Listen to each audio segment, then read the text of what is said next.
What if the deepest love you've ever known was built on the most elaborate lie? Imagine waking up one morning, 20 years into a perfect marriage, only to find the person sleeping beside you isn't merely a stranger, but a carefully constructed fiction. Another morning, another day of this exquisite performance.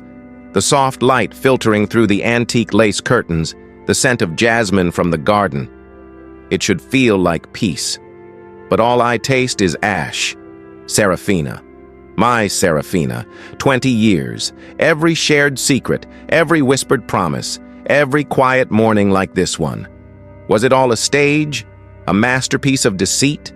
Just last week she smiled, planning our anniversary. A picnic beneath the live oaks. Every gesture, every word. A carefully placed stone in the grand illusion.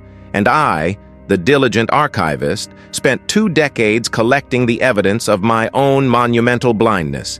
This isn't just a story of betrayal.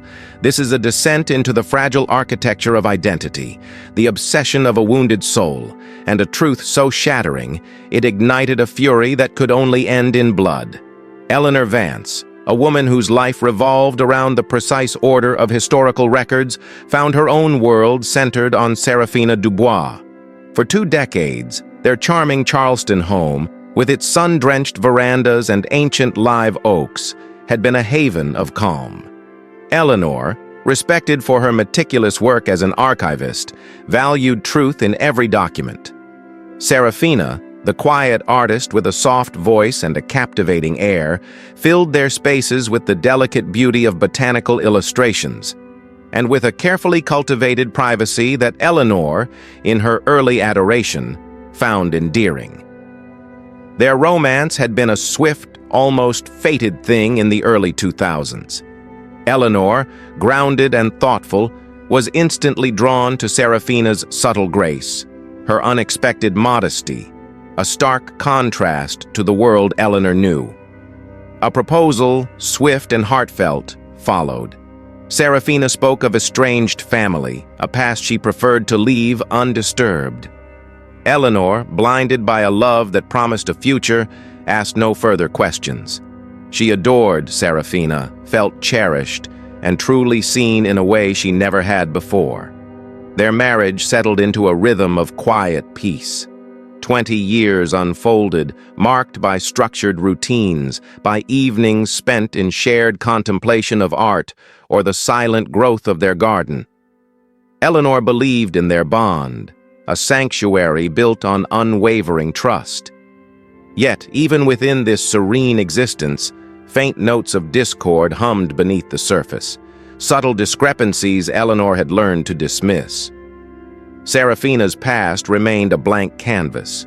No childhood anecdotes, no old friends ever mentioned, as if her life had begun the day she met Eleanor. There was also her consistent avoidance of any medical checkups, a quiet but firm refusal that Eleanor attributed to a deep-seated discomfort or forgotten trauma. And then, the persistent, gentle reluctance towards physical intimacy.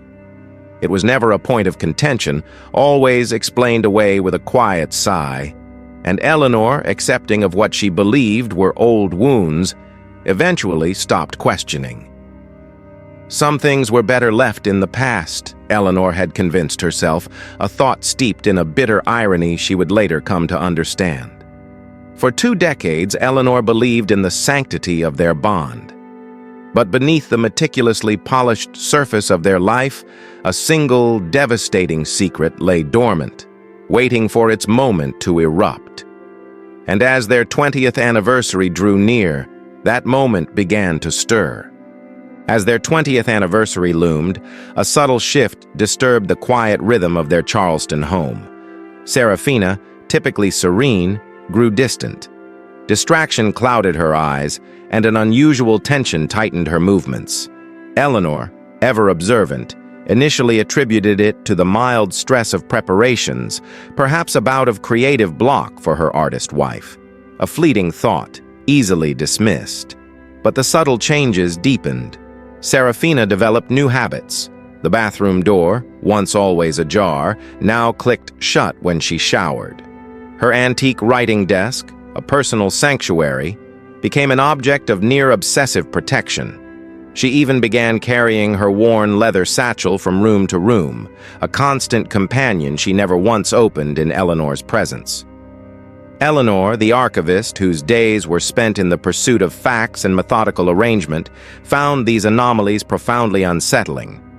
They were small fissures, yet they suggested a deeper instability in the foundation of their life.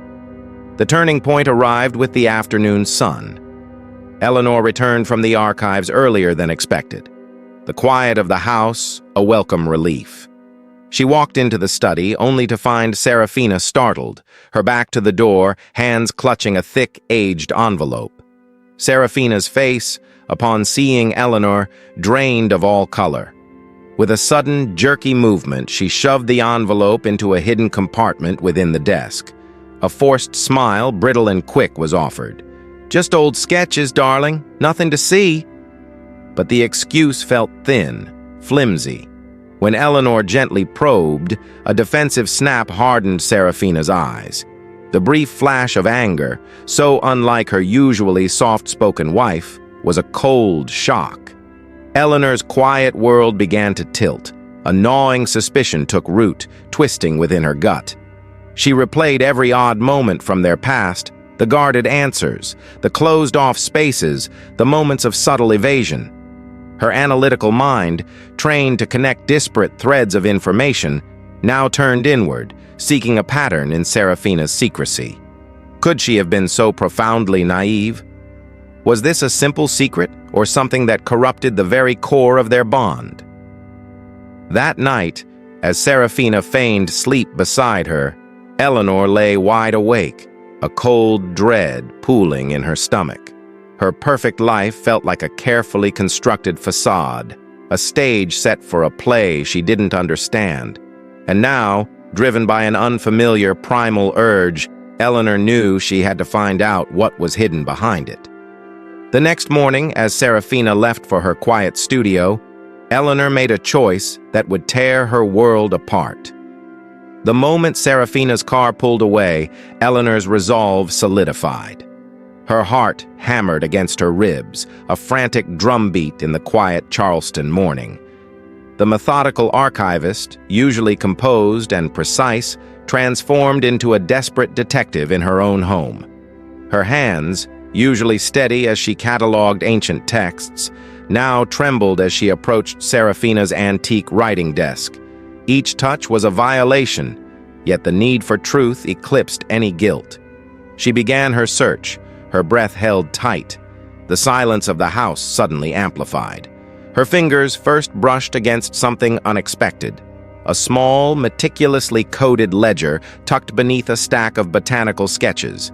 Its precise entries, a series of dates and numerical sequences, seemed utterly out of place, hinting at a secret financial life, a hidden transaction. A fresh wave of cold dread washed over Eleanor. Was this the betrayal? Was Seraphina living another life of hidden dealings? The diversion was brief. Her gaze fixed on the hidden compartment she had seen Seraphina use, a discreet panel on the underside of the desk drawer. With a click, the panel yielded. Eleanor's fingers closed around a thick, aged envelope. This was it. Not ledgers, not sketches. Inside, faded documents, a birth certificate proclaiming Silas Dubois, not Seraphina. Old photographs surfaced, showing a striking young man, unmistakably the same face, only years younger, undeniably masculine. Medical records detailed a profound, life-altering surgery. A legal name change certificate confirmed the metamorphosis. Eleanor's world collapsed. Her breath hitched, catching in her throat as if someone had punched her. Her hands clenched around the damning papers, knuckles white. Her vision blurred, the elegant study spinning around her. Seraphina? Silas?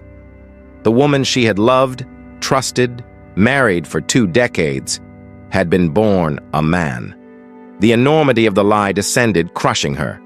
Disbelief warred with a sickening wave of betrayal, of profound humiliation. 20 years. 2 decades of shared life, love, intimacy. It was all a mirage, A cruel, elaborate joke played out on her very existence. The room began to tilt. Eleanor stumbled backward, clutching the damning papers, the name Silas Dubois searing itself into her mind. There was only one person who could explain this, one person who held the key to the last 2 decades of her life. And just then, Eleanor heard the distinct sound of the front door unlocking. Seraphina was home. The front door clicked open. Seraphina stepped into the quiet kitchen, a soft, tired smile on her face, bags of fresh produce dangling from her hand. Eleanor stood rigid, a statue of cold fury, the damning papers clutched so tightly in her hand they crinkled. Seraphina's smile faltered, her eyes catching Eleanor's rigid posture, then dropping to the scattered documents. The color drained from her face, leaving it ashen and stark. Eleanor's voice, when it came, was eerily calm, a thin veneer over a roaring inferno. "Who the hell are you, Seraphina?" The words hung in the air, then snapped. With a violent sweep of her arm, Eleanor threw the documents across the antique counter. Birth certificates, medical records, old photographs of a young man named Silas Dubois, every buried secret now lay exposed under the stark kitchen light. Seraphina's face crumpled. Tears welled, her lips trembling as desperate pleas began to tumble out. "Eleanor, please. I didn't want to lie. I was afraid." Her voice was a broken whisper, a stark contrast to the elegant composure Eleanor had known for 2 decades. Eleanor's accusations cut deep, each word a shard of glass. "You made me marry you under false pretenses. You made me love you, build a life with you." Her voice rose, raw with the weight of stolen time. "My God, Seraphina! Or should I say Silas?" The weight of 20 years of deception, the theft of her very reality pressed down, suffocating her. Seraphina's trembling admission of fear, of a desperate hope for a life she believed Eleanor would never accept, was met with Eleanor's bitter, hollow laugh.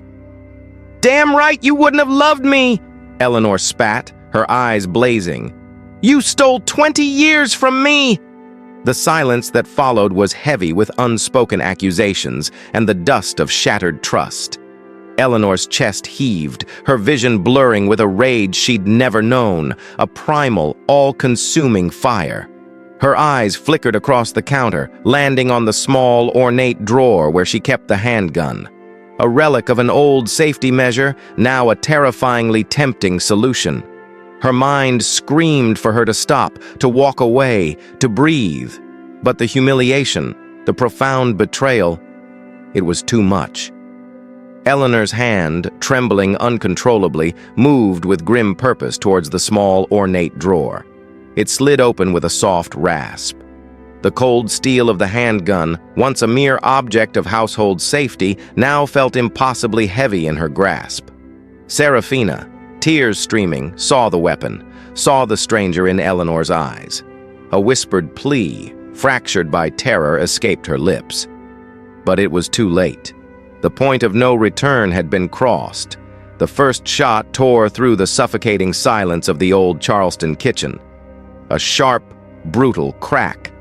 Then 3 more followed in rapid, violent succession, each echoing the shattering of Eleanor's world. A final, fatal shot ripped through the stillness.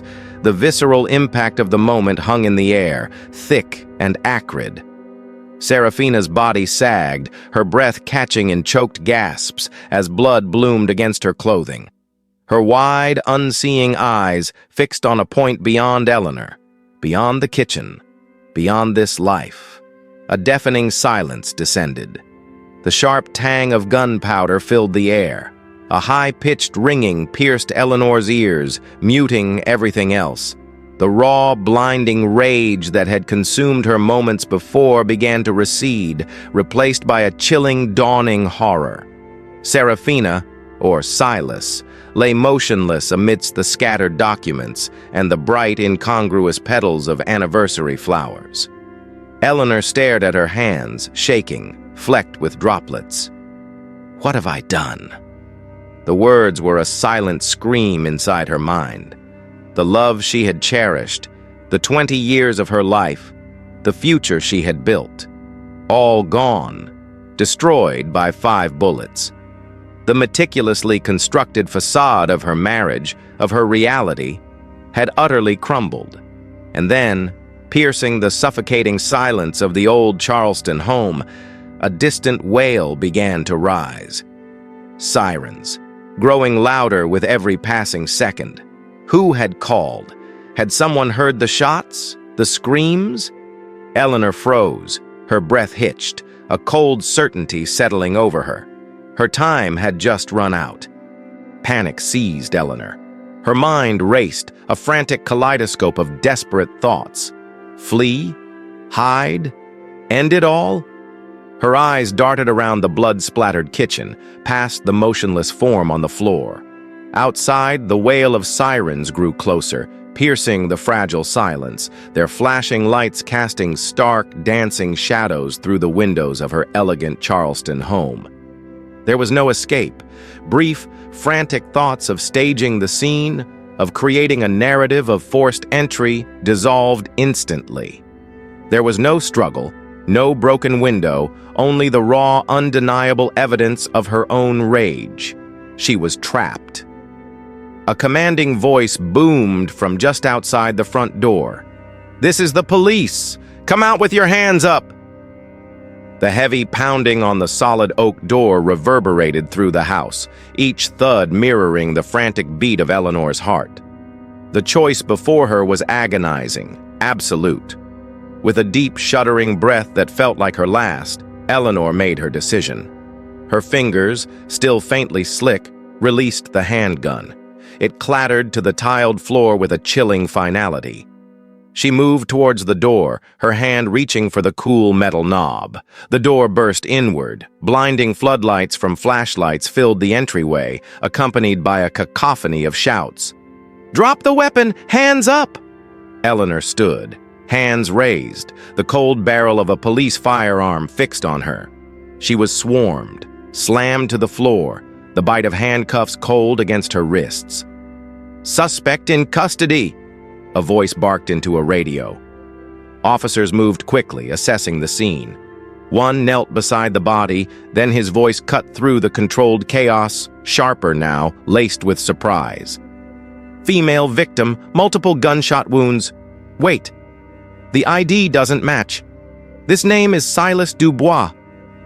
The lead detective, a hardened man with weary eyes, locked his gaze onto Eleanor, a new question forming. "You want to tell me why your wife's legal documents say she was born a man?" The final public revelation of the profound deception, now echoing through the ranks of law enforcement, layered another cold, crushing weight onto Eleanor's humiliation. Eleanor couldn't answer. Her world had not just collapsed, it had exploded. As they hauled her to her feet and shoved her into the back of the waiting squad car, she caught one last glimpse of Seraphina's body being covered with a white sheet. The camera flashes began, a flurry of light capturing her ruin.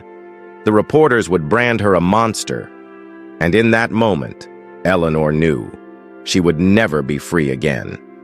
The interrogation room was cold, stark, sterile. Detective Harris, his face tired but unyielding, pressed Eleanor for a confession, for understanding. Eleanor sat in silence for a long time, the chaos of her arrest slowly giving way to a chilling emptiness. Finally, a raw, whispered admission escaped her lips, the truth stripped bare. "I didn't know who I was loving." This simple, agonizing statement encapsulated the entire tragedy, the core wound that had led to everything. The trial that followed was a public spectacle. News cameras flashed, their lenses hungry for every detail of the Charleston archivist turned killer. The prosecution painted Eleanor as a woman consumed by overwhelming rage and public shame, a cold, calculated perpetrator. The defense, in turn, argued for a mind shattered by profound deception, a life built on a foundation of falsehood. But the facts of the case were stark, undeniable. 5 shots, no hesitation, a clear intent. When the verdict came, Eleanor sat motionless, as if carved from stone. "Guilty of second-degree murder," the foreman's voice echoed through the hushed courtroom. Before the judge, her heart pounded a frantic rhythm against her ribs. "You took a life out of anger and betrayal," the judge's voice was firm, condemning. "That does not excuse your actions." The sentence was absolute. "You are sentenced to 25 years to life in prison." The gavel slammed down, a sound of finality that sealed her fate. Prison became her new existence, a bleak, monotonous cycle. Eleanor kept to herself, a ghost moving through the concrete halls, lost within the confines of her own thoughts. Every night she replayed the moment she pulled the trigger, the explosive rage, the profound betrayal that ignited it all, and the deep, crushing regret that followed. She had believed taking Seraphina's life would free her from the lie. But the real prison was built inside her own mind. Years passed. The walls of her cell, cold and unyielding, were nothing compared to the walls of her own grief and self-recrimination. Eleanor Vance, the meticulous archivist, had spent 2 decades loving a fiction. Now she would spend the rest of her life paying for the devastating truth she had unearthed. The ultimate price of deception and the consuming power of hidden identities had claimed 2 lives and destroyed another. In the end, it wasn't just a life that was taken. It was 2 decades of assumed happiness, meticulously archived and then violently shredded. Eleanor Vance learned the harshest lesson. Sometimes the deadliest secrets are kept not by enemies, but by the ones we love the most. And once revealed, their consequences can echo for a lifetime. This story of Eleanor Vance and Seraphina Dubois forces us to confront unsettling questions. How well do we truly know the people we invite into our lives? What deceptions are acceptable, and at what cost?